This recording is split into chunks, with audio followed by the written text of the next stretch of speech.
আজ ছিল আমার বান্ধবীর দাদার বিয়ে। তো প্রথমে গিয়ে ওর সাথে দেখা করে নিলাম, তারপরে চলে যাচ্ছিলাম আমরা বিয়েবাড়ির দিকে, মানে বর নিয়ে আর কি।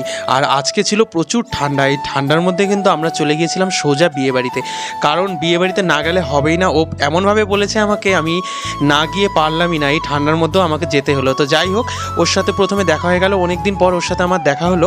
যেহেতু দাদার বিয়ে, ওর দাদার বিয়ের মধ্যে যে ও আমাকে এতটা সময় দিতে পেরেছে, শুধু ও না, ওর গোটা ফ্যামিলি, সত্যি আমার খুব ভালো লাগলো। বিয়েবাড়ির ডেকোরেশনটা খুব সুন্দর করেছে। আমরা যেহেতু অনেকটা লেটে গিয়েছিলাম, তার জন্য আমাদেরকে বাড়ি ফিরতে হবে বলে কিন্তু আমি আর ওর বৌদির ভিডিও এখানে দেখাতে পারলাম না, যেহেতু বিয়ে করতে বসেছে বলে ওর বৌদি ভেতরে চলে গিয়েছিল। ওর বৌদির আমি শুধুমাত্র একটা ফটো আমাদেরকে দেখাতে পারবো।